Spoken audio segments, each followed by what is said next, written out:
don't talk about it, or if we don't at least address some of those points in some way that there's an option, there will be no other option for them. Do you know how hard it is to break out of an echo chamber? YouTube pushes what the audience reacts to. Your average person is involved in that discourse. That is the type of conversations that they're having. It's not This does this not academic, look like what rigorous, hers and looks enriching dissection of socio phenomena and political phenomena. Tariq, the reason why we don't see no manosphere shit is because our feeds are extremely cultivated for our own liking to keep us there as long as possible. So if they know that we on this, then we only gonna deal on that. So what I try to do is to meet people where they are. If you watching or you trying to look for gym content, I gotta be there. If you engage in celebrity gossip to an extent, I gotta find some way to at least address some of the things that you're talking about. For the people that into that, I gotta be able to at least try my best to position myself so I on the sidebar somewhere, so you have at least a choice, at least a chance not to watch Cynthia G or not to watch Andrew Tate and not to fall deeper down that rabbit hole, because at some point there's gonna be a crack inside that chamber of light, and it's gonna allow you to maybe get out. I can't make you click, but I can at least try. There are many different ways in which partners build their partners. And the unfortunate way that she's engaging with it is that sometimes that's okay. You know, relationships don't work out. It works out in ways that it doesn't look like all the time. You leaving a relationship isn't necessarily the end of the relationship. It's an evolution, maybe a natural progression of the relationship. And we should treat it like that. The things that you've learned and the memories that you shared with that person, it's not a bad thing. You spend that time, they were crucial to your life at that point. You learned things, you shared moments, and then you grow. Every day you consent to being with your partner. That's the way, like I ain't gonna lie, like us, like the monogamous, like folks like us, like we be struggling sometimes, because like every day you have to consent to being with your partner. Your partner is constantly growing. Like the person that you're with is constantly growing, and like you have to consent to those changes. The idea that we need to tether ourselves to someone until death do us part, without like a cognizance of the person changing, and like you saying, okay, am I okay with these changes, or are we changing away from each other or together? It's a contractual negotiation that you're making on a regular basis, and that's great. And that's romantic too. Can you imagine, like, basically, like you're marrying your partner every day? All of this culminated in I'm gonna them give you a breaking up. backstory. So I've announced me and Hallie are split, right? It's life. It happens, right? She's still family. I love her to death, no matter what. Everything's still good. Never know what the future holds. Anything else past that statement is nobody else's business. I see people keep creating stories, timelines. No one was wrong in the situation. Nobody came on and said he did this, she did that. No. Me and Hallie are family, we good. They've broken up, and co-parenting is difficult. She's still postpartum. DDG could then do this. Dude, I'm not gonna lie. He looked just like you, bro. Oh my gosh. This is Kai Sinat's stream. Halle Bailey tweets, "Hi everyone. Just so you know, I am out of town and I don't approve of my baby being on the stream tonight. I wasn't told or notified, and I'm extremely upset to have my baby in front of millions of people. I am his mother and protector and saddened that I wasn't notified, especially when I am out of town." Giving someone the charitable out, even if they don't deserve it. The type of guy that DDG strikes me to be isn't a person that is super cognizant of the problem that is bringing a child at the stream, given that they live extremely visible lives anyway, and that he's already shown him all over the place and all that other stuff. I can see how he wouldn't be considerate enough to think about how Holly would be in that situation, not knowing that your child is on stream, and then opening up your phone and watching your child on stream, because he has content brain. I get this sometimes, right? If I'm doing something, I'm like, ooh, this could be a big body foreign video, and I'm just like, okay, no, like, enjoy your food. Not just that, the mother is often the one that's criticized publicly for the child's upbringing. Absolutely, absolutely, and that's a really good point. The same standard DDG has for being a dad. Like, I remember like when dads were raising their child, like in you know, unconventional ways, and they were getting applauded for that. But have you ever listened to, especially women, police how other women deal with their children? Let me tell you something. Have you ever listened to how women talk to other women that just had children about breastfeeding? Oh, she's going too fast. She's going too I fast. parent my child, I can get all the extellations for that. But let my wife not like hold the baby head the right way to breastfeed. If they see my child drinking the What bottle, does SC mean? that's fine. If they see my wife giving the child the bottle, they can be all like, "That's breast milk, right? Because that don't look like breast milk. You giving your baby Similac? What? Don't you know that like children that drink breast milk are smarter? The same preoccupations as a parent are so different depending on the parent. So like I'm saying, DDG probably don't think about half the things, security wise, health wise, all these other things that Holly is probably thinking. That's not to say that he's off the hook for it. Now, the uncharitable take would be that, oh no, he knew Holly wouldn't want to see her child on Tyson stream with a bunch of impressionable, thousands and thousands and thousands of impressionable, and sometimes transphobic, and sometimes racist, and sometimes misogynist, and all those other things, watching her child. I'd be bereft. I can imagine she, and she's postpartum, not to like even involve the hormones involved with that at all, because I mean, regardless, even if she wasn't postpartum, seeing your child in an environment that you don't expect them to be, that is nerve-wracking to imagine having your child in an environment where you see on a regular basis, like this turn is set into iCarly. Ali, good. Like if I had, even in my safe stream, if I had Peanut on stream right now and was having his face and all that other stuff, my wife would, what? She would race, break all kind of traffic laws, and drive on the sidewalk to get to me. Holly is being tame in this response because a lot of other people would come barreling down the road to get to their child if they knew that that child was in an environment like that. An environment where you don't know if you could be squatted. An environment where you didn't know that they Okay, were going to be there. 12. You didn't have any conversation about like the parameters. As a dad, and not only that, but a DDG having spent time with Holly for quite some amount of time, right? You should know that. You know, together for quite some time, you should know the triggers. You should know the things that that person probably wouldn't like or would like. People were way too judgmental towards her about this because, like, this was an appropriate period. Absolutely. And the fact of the matter is, like, she was engaging with a lot of gaslighting.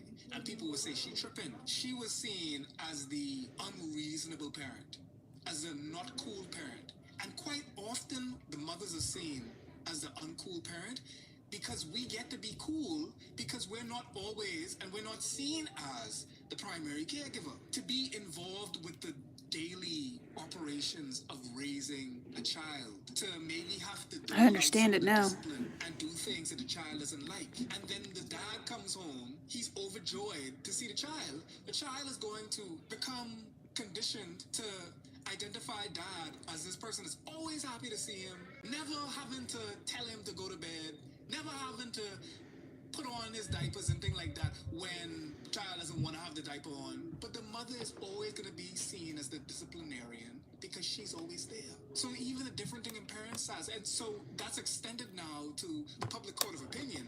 Everybody's gaslighting. Black women are already seen as aggressive. Cardi B is literally going through seeing deepfake images of her child in inappropriate.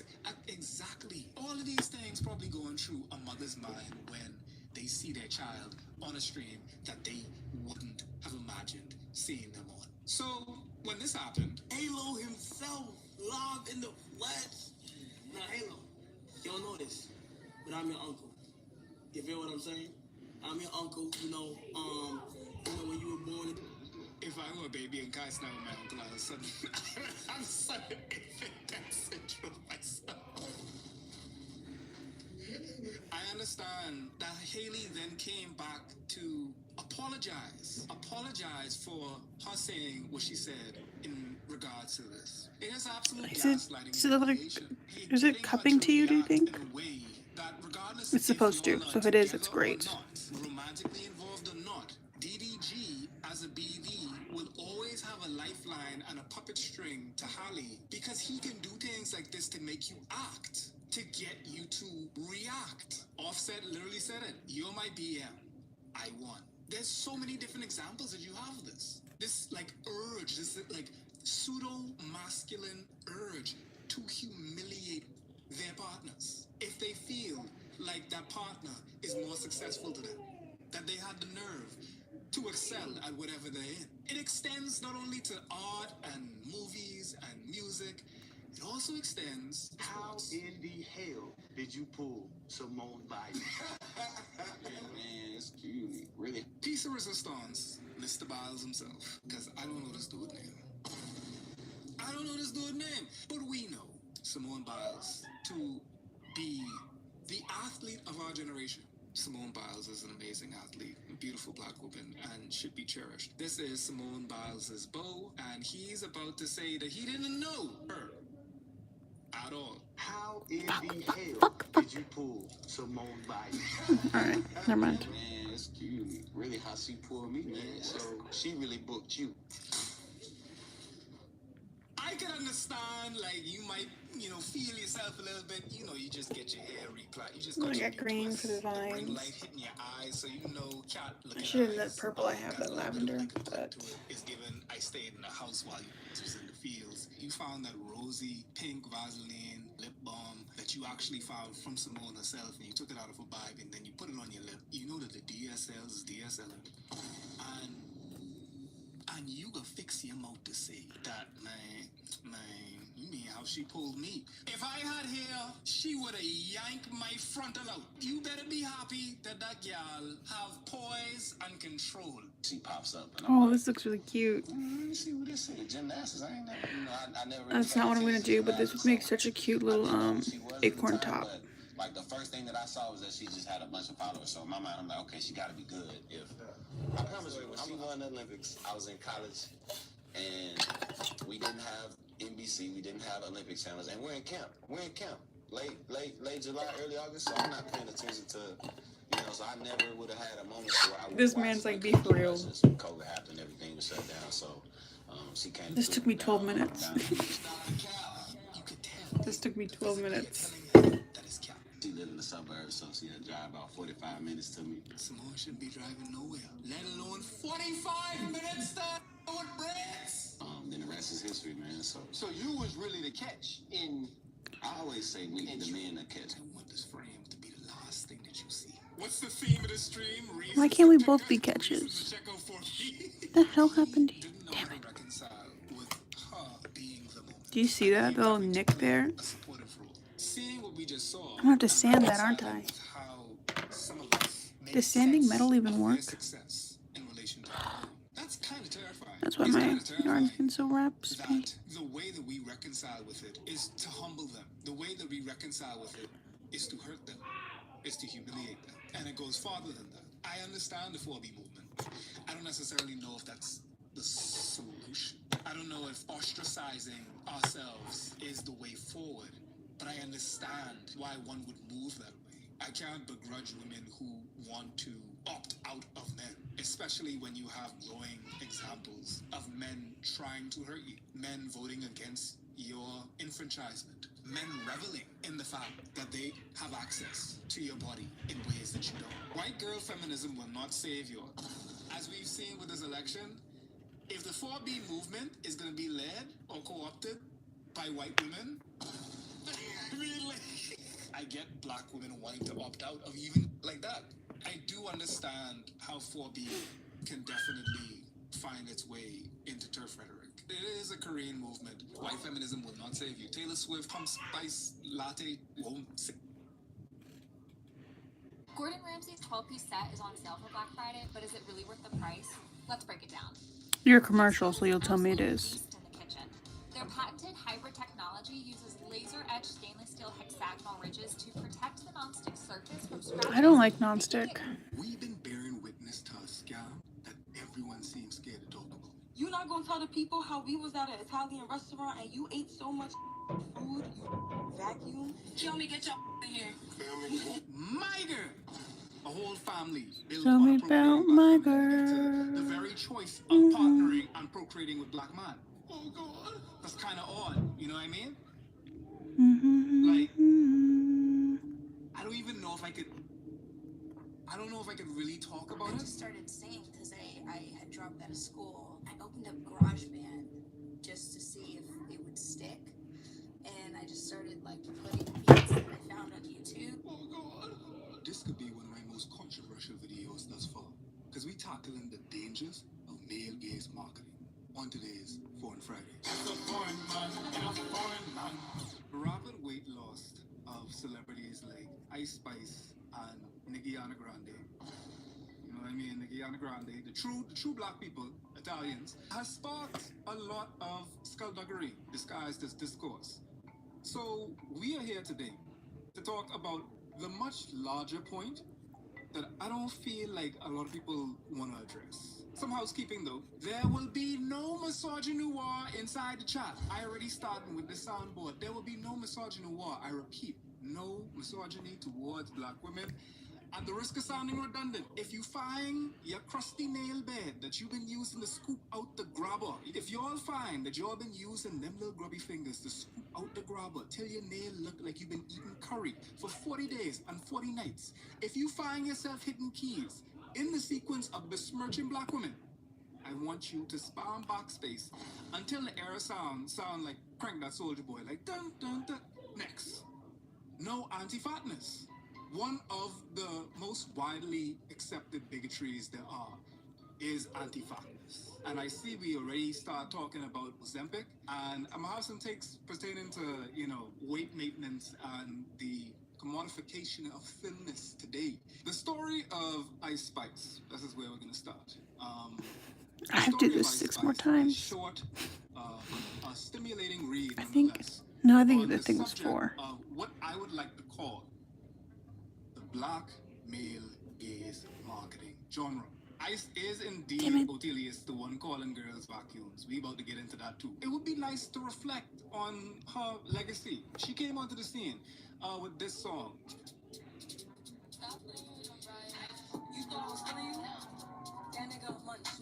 This is what we remember. If you was on the streets, I ain't gonna lie, if you was outside like a doormat, when this came out, it was inescapable. This saturated the streets like Reagan and the crack epidemic, my lord. And speaking of crack, that's all the TM, that's all the was looking at. I ain't gonna lie to you. I ain't gonna lie to you. If you know, you know. I think it's unfair to claim that she's totally untalented. Like, I'm a music artist. I know how difficult it is to craft a song that's catchy and consumable. But that being said, no. A lot of her rise was attributed to the arts. Let's not forget the colorism aspect, lightness and up. As much as I enjoyed Munch, as many memes and quotables as that brought us, it would be irresponsible of me not to at least acknowledge the fact that and the light-skinnedness carried her very far. Whether it was lusting over or lambasting her, claiming that it's not classy and, people was gripping pearls of respectability politics, talking about she shouldn't be wearing that. Everyone was still talking about it, sharing it, watching it, and she did, which is why she did it again.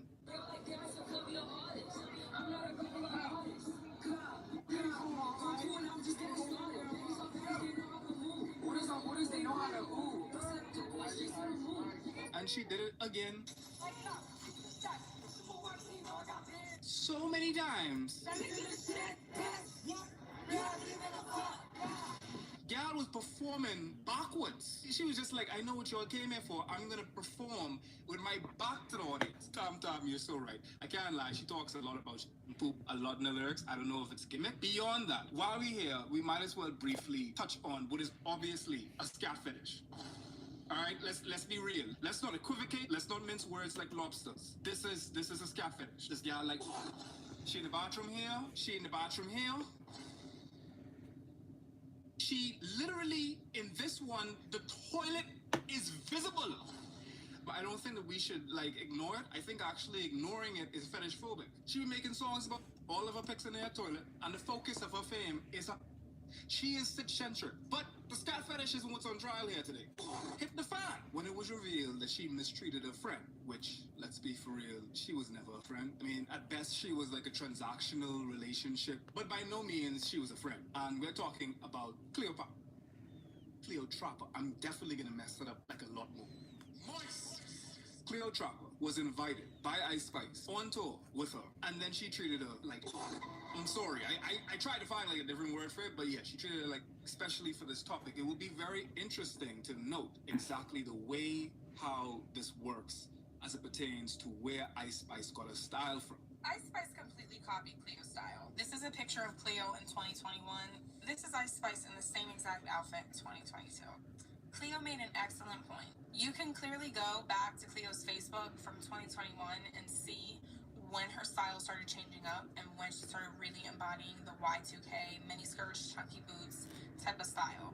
She is a light skin woman, literally copied a dark skin woman's entire aesthetic and had the nerve to put her down. And that is extremely important. This will prove itself to be fundamental moving forward. You not gonna tell the people how we was at an Italian restaurant and you ate so much food, you vacuum, that the server was like, where did the food go? Essentially, Ice Spice brought her out on tour with her, and Cleo claims that she didn't take care of her. That alone is damning. But the response made it even worse.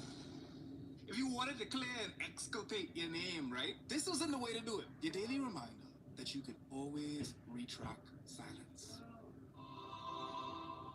You can always retract silence. But you can't take back chat. So instead of her response exculpating her of Cleo's accusations, it had the opposite effect of solidifying her claims. She came off meaner than she was alleged to be. She also made fatphobic statements towards Cleo, which will be extremely ironic given the situation. And you're probably thinking that this was the spot that like ended all of that, but it was really this, the disassociation. Oh God. This was it. This was it. This is the beginning of the end for Ice Spice. She ain't want to be here. The bubbly, infantilized persona she presented was beginning to wane. She became a meme. Like this was a whole meme. The ice was finally melting, and this precipitated a decline. Not long thereafter, she had a very weird, like, pairing up with Central C. If you all know who Central C is.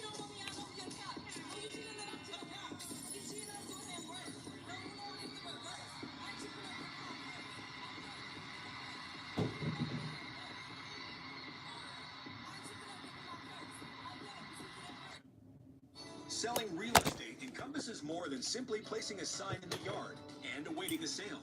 At Lockard Realty, we recognize the importance of attention to detail and the value it brings. When you choose us, you engage not just with an individual, but with a team of trusted and experienced realtors boasting decades of expertise in commercial and residential. This man pants, I know I can sound like Bill Cosby, but let me tell you something, bro. This man pants too low. This man pants falling off. This man look like Pepto-Bismol in a winter fresh wrapper. Like, I trying to figure out what man think this was, like, where he think he was going. He look like Cameron right now with these pink drawers. Jerry, I'm about to get on him right now, because Central C, this whole stream about to be about Central C now, bro. I ain't talking, bro. Oh, God. This niggas get me so mad. This niggas get me irrationally and unreasonably mad for a multitude of different reasons. Let me cook 1 cent. Central Station, Central Skeet looking. Oh God! Let me get him to get a real quick. This Central Skeet looking piece of Scotch tape. Let me tell you something. This is another example of blackfishing. This man worse than the K-pop them. This man worse than Rap Monster. Because at least Rap Monster had a whole cultural schism in between him and understanding the plight of blackness. At least Rap Monster later came to atone for his sins of anti-blackness and blackfishing. Central C, big and bold, living in the UK, around, and he's still doing this. He's still doing this. All he is doing is lean on the fact that he daddy Guyanese, and he hope that he's never met anyone from Guyana. So they would assume that since it's a Caribbean country populated by black people, that he might be black. When little do these know that there's a heavy Indian influence in Guyana. And his ma Irish. And his pa, not only Guyanese, but he Guyanese and Chinese. There probably ain't even a pigment of melanin in him. But one saint with his whole chest and dressed like a Dipset rapper from the early 2000s.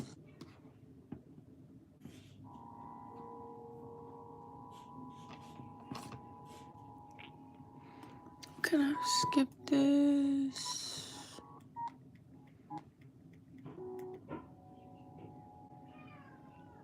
I wasn't counting, but I think I should have.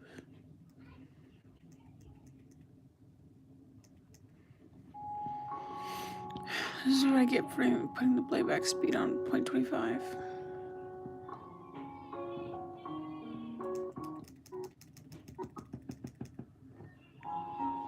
Oh, hers is way bigger than mine. Or my hand's just bigger than hers. No, hers. No, these are gonna be. These are gonna be small, very demure, very delicate, very submissive, very beautiful.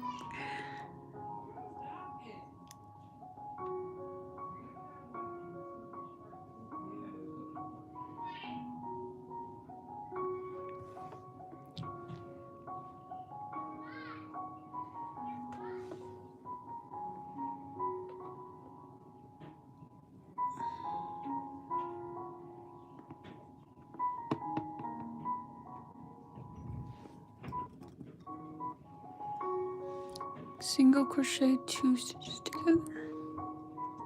Single crochet.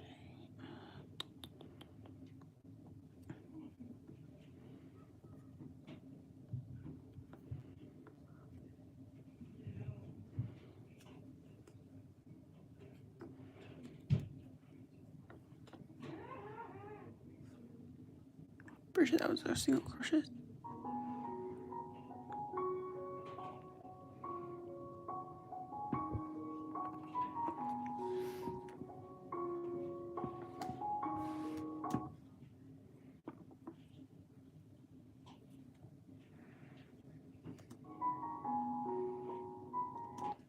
She goes so fast. She's so much better than me.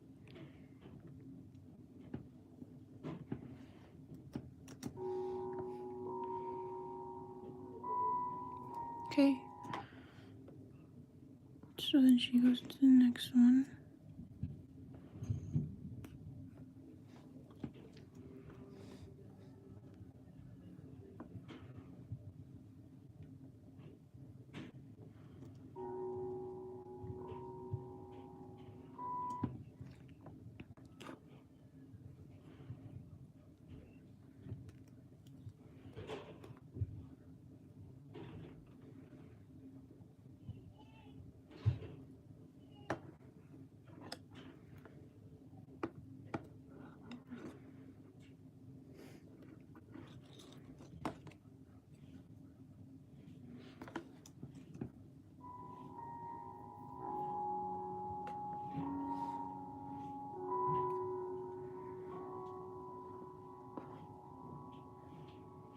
Oh.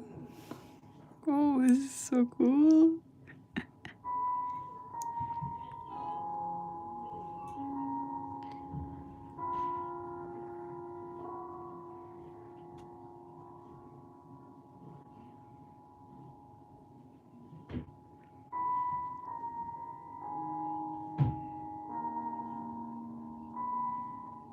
One SC, one HTC, one DC times 6. One DC, one HT. I don't know what any of that means.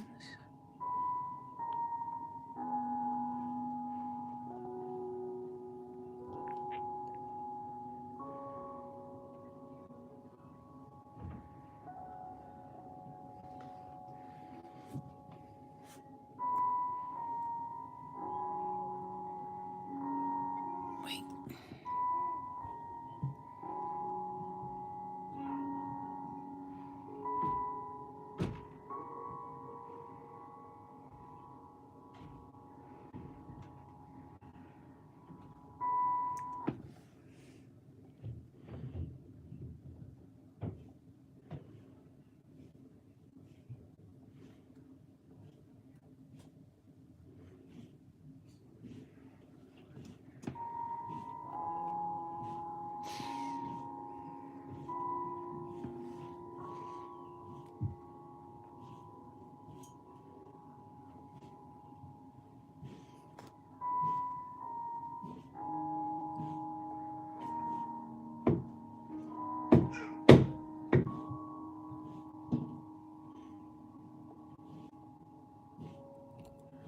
Pause that right there.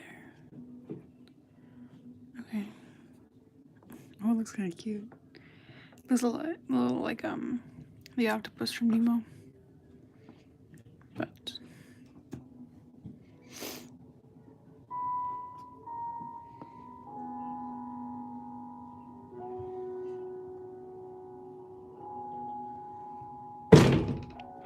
Ignore that.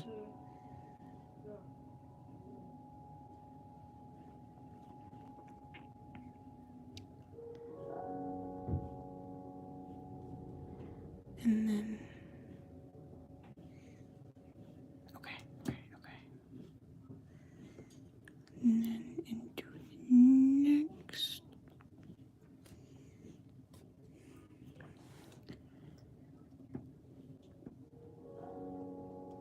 Into the next one. And then through all of them. Okay. Gonna have to watch that 10 more times, but it's chill. Fuck. Yeah, I gotta sand this down after. Look at me, I was smart to hoard all that sandpaper.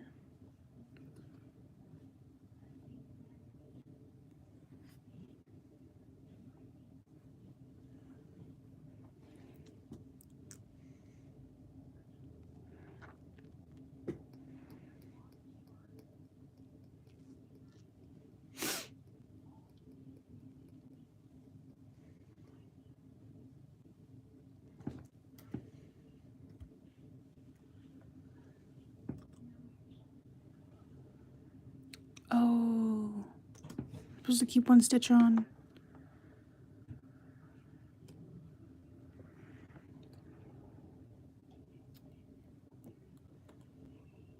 Okay, there's 2.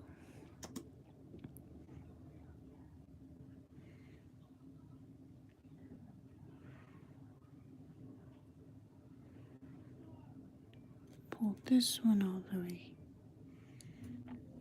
through.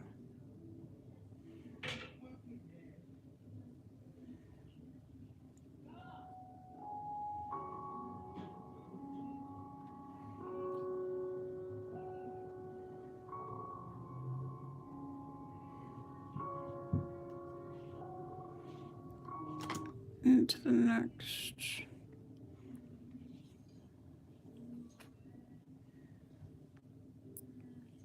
But because mine are smaller, I won't do this as much.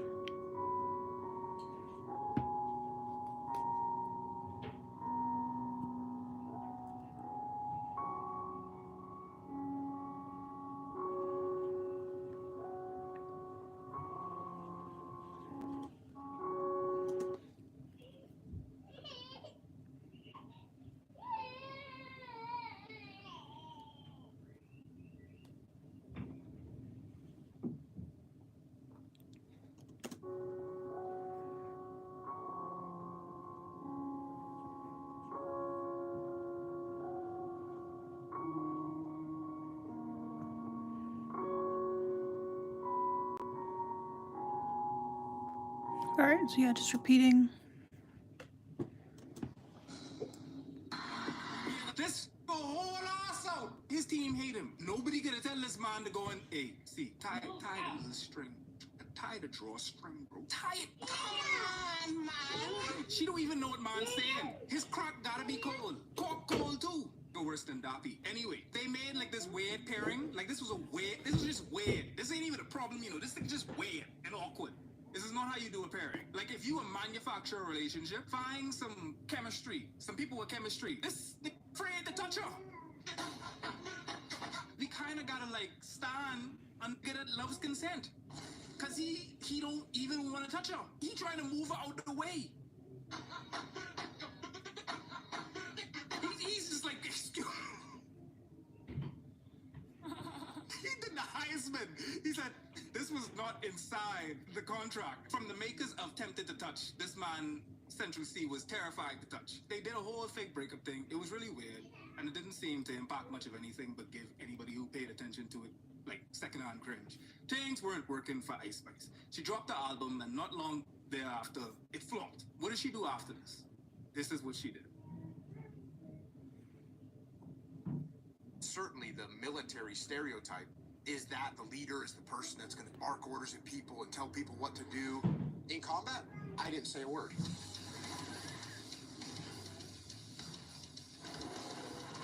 When you are in charge of a team, you want every single person to be a leader. When I don't have to look down and in at my team and what they're doing, what does that allow me to do? Allows me to look up and out. Allows me to see where more opportunity is. I'm kind of getting fired up right now. What? Where the hell is Ice Spice Booty? Ice Spice lost her. The ice melted. Let's first address the Ozempic epidemic discourse, because people who comment on it are really Wait, I did it missing wrong. the issue here. And this might be controversial with some folks. I personally don't find anything wrong with safe measures of cosmetic interventions. Stay with me. I don't have a problem with cosmetic surgery when done safely. I myself fast for 20 hours a day. Many could argue that I potentially have eating disorder. I fast 20 hours a day just to stay somewhat athletic looking. I don't begrudge the person who's been struggling with weight maintenance their entire life and they on Ozempic now to allow them to achieve their body goals, the body that they desire. Like life short, whatever you can do to improve the quality of life without affecting others. So now to address the folks that are now, of course, clamoring saying, wait, there's an argument of the overconsumption of Ozempic having ethical concerns for folks that desperately need semaglutide for health reasons. And I agree with that wholeheartedly. I totally agree with that. That is criminal. That is repugnant. But why are we shaking our fists at folks paying an outrageous price for a drug rather than rallying against Big Pharma who manufacture the scarcity of said drug? They manufacture the scarcity of the drug so that they can make outrageous markups, like almost half of what most people pay for rent, just for 4 shots of skinny. 4 shots of skinny, and you gotta pay half your rent. Fight systems, not individuals. My sole problem is that we've constructed a culture that is so vehemently anti-fat that people will now pay the price of privilege to be skinny.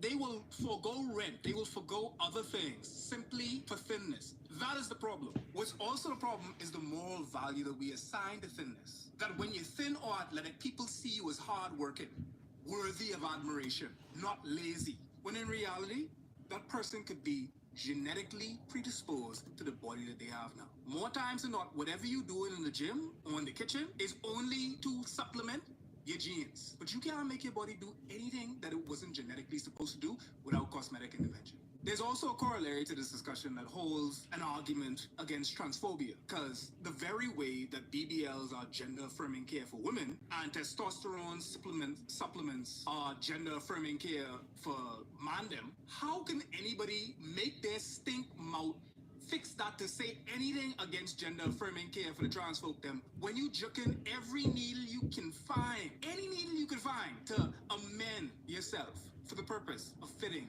a gender binary? When you spend a month's rent during maintenance week. Come on, man. Please. Plus, one of the biggest points of the weight loss discourse is we don't know if it's Ozempic.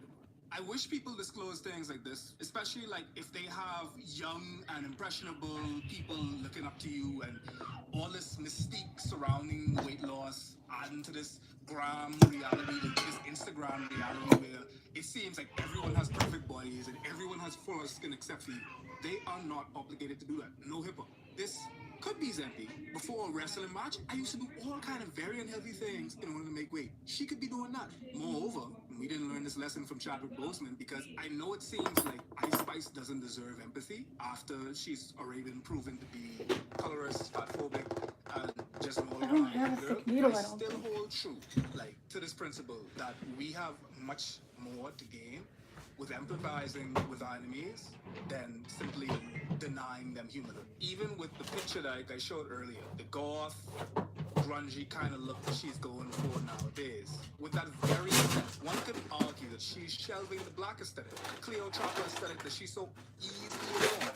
She took it off when it no longer served her purpose. Her specific performance of femininity was phase 1 of her marketing, and that was to market to the black male gaze. Because despite blackness being low in a white supremacist society, blackness is the culture. And you will see that throughout all of this, that Spice isn't in me. Because I know someone that is far more criminal in regards to this. We're about to talk about none other than Nicki Grande. Oh God! Nicki Grande. See, you know what I mean? I think it's so funny if you be like, no, jump quenched. Hurt right back. A lot of people are talking about it. Yeah. And then you said, Well, yeah, because people took my quote and made a headline out of it. I know what y'all do. of course. Like, this is really good. Look at the mannerisms, bro. A lot of people are talking about it. Yeah. And then you said, Well, yeah, because people took my quote and made a headline out of it. I know what y'all do. It's like the double blink. Do you notice like the flickering blink? The eye roll flickering blink? That is trademarked. That is trademarked. The double blink. Do you notice like the flickering blink? The eye roll flickering blink? That is trademarked. That is trademarked, bro. well, you said it. We got to run with it. I right on the cusp of Florida. And the black people in Boca Raton, that's Trump them people blood. Like, they don't act like this. She ain't in community with no niggas that act like this. None, blood. None. 4 mil per second. Girl. What's the crazy? Not the girl, bro. Has anyone said anything to you about Mac? Look at him. I love my Mac. This is the Mac I'm here to talk about today, girl. Come on. I'm like, Not the come on, like, bro. this is my cookie. This is my juice, okay? Carry on. Thank you, next. That's what this baby picture says. Come on. Kill me, get your in here. My girl. If I get it wet, will that work? Let me tell you. Let me tell you Disclosure. about I macaroni. love Ariana Grande. I think she has one of the finest pop voices. I will even be as blasphemous to say that she is Mariah Carey when Mariah Carey is healthy. Please don't put me up. Sorry, but just give me a second. But it is undeniable to say that she is a thespian. She is an actress through and through. Through and through.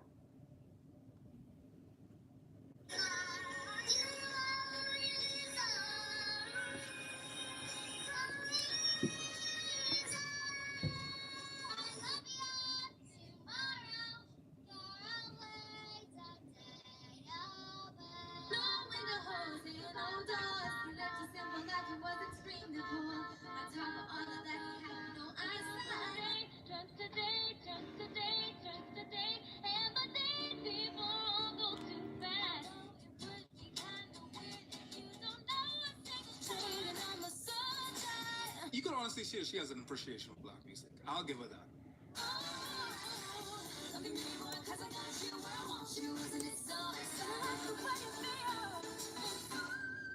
Y'all get mad at me as much as I want. Let me tell you, I've studied classical voice forever. Ariana and her whistle tones. Y'all can hate me for this. Mariah's whistle tone for this.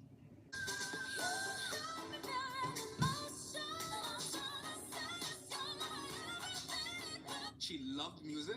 And to her defense, she appreciated black music. Like soul and R&B, like specifically, she appreciated it. It's not far-fetched to say that like she would emulate her influences. You could hear it in the vocal runs, but where you don't expect to hear it is the fact that like you hear it in the everyday vernacular, like when she talking about juice and whatnot. And most importantly, nothing about loving black music means that you need to look like the artist that you're trying to emulate, like this right here, right? Like this is unnecessary. This is unnecessary. She didn't have to look like this. She didn't have to do it. But this is interesting. When you look at it in the context of evolution, this is very interesting. It's very stark to see it. A blackfishing era came at a time where she was transitioning from her good girl era into something else. She was typecasted as the good girl. She even said it here. We're here earlier on stage. We were talking about musicians that go on to troubled times. Some of your Disney stars have battled a little bit. You're just turned 18. Mm-hmm. What's the key? How are you going to stay the straight and narrow? Well, I know this sounds kind of boring, I guess, but I'm a very good girl. I like to stay at home and read Harry Potter books and listen to music and like sing into my hairbrush. I don't party. It sounds boring and kind of like unbelievable, I guess, but like I don't really do anything bad. My family is really great and supportive, and they just are like Hannah Montana, like Demi Lovato. You could even bring it out of the feminine binary. You could Justin Timberlake, same way. The childhood star transition into adult is tumultuous. It's very easy to be marked by your early performances, and it's difficult for audiences that know you as that character to see you as anything else than that character. But it's interesting to me that she chose blackness as a vehicle to maturity. Blackness, like black femininity, was her way of communicating that she is no longer a good girl. That brings you to like this question: are black girls bad by nature? Why is it that in order to show bodily desire and sexuality, that you need blackness as a vessel for that? Excellent point, Tamara. Yes. Miley, yes. Exactly. I didn't even think of that. Like, when she started getting up on stage, start twerking, doing all that, like her way to rebellion, she had to go through the dark alleyway. That. She had to traverse the dark terrain in order to be seen as a woman. You get me? Why is it that in order to show bodily desire and sexuality that you need blackness as a vessel for that? Ariana's blackfishing era was not only one that was like most apparent, like we could see it a mile away. Black folks with eyes could see it a mile away. Not only that, but it was one of the most successful. She became a bona fide pop star, in large part due to her talent, don't get me wrong. Justin Timberlake too, yeah, good point. Damn, and now you're saying that, like I'm just thinking of all the different Bieber, yeah. It's kind of sad when you think about it, but yeah, all of them embrace hip-hop and black aesthetic in order to be seen as adult, in order to transition and break out of that being seen as a child. And it was successful. They're talented, you know, but they were successful. The danger and the dark reality is that white women looking to mature their image in these cases use blackness as a means of performing adulthood. Yet they still don't deal with the dangers that black girls face when society sees them as adults. This could get a little heavy, but this reminded me of the Centoya case. If you all don't know, it's a 16-year-old girl. She was 16. She shot and killed Johnny Allen, a 43-year-old Nashville man who picked her up for sex. It was an act of self-defense. After Allen took her to his house, he showed Centoya multiple guns, including shotguns and rifles. And then later in bed, as she said in court, he grabbed her violently by the crotch. And he became threatening, like his whole demeanor changed. And she started fearing for her life, so she took a gun out of her purse and she shot him. And though Centoya acted to protect herself from the violence of an adult client, mind you, she's a whole child, Nashville prosecutors argued that she shot Allen as a part of a robbery. Centoya was tried as an adult and was convicted of first-degree premeditated murder. First-degree felony murder, and especially aggravated robbery. 2 years after her initial arrest, that was like in 2006, she's still serving concurrent life sentences in Tennessee, and she only could be eligible for parole after serving 51 years in prison. There's a bunch of things you can look at about this case, but one of the most heinous things that stuck out to me is the fact that this is a 16-year-old girl, a 16-year-old girl being tried as an adult, and most importantly, treated like one, seen as one. And that's because black girls are robbed of their childhood and immediately adultified. And that's why they're seen as vehicles to communicate adulthood for non-black women. But the funny, not funny haha, but funny like thing about the fact that non-black women are betraying black women for adultification is that they don't deal with the same evils of misogynoir that the black girls face when they just trying to be. Bye. In order to make the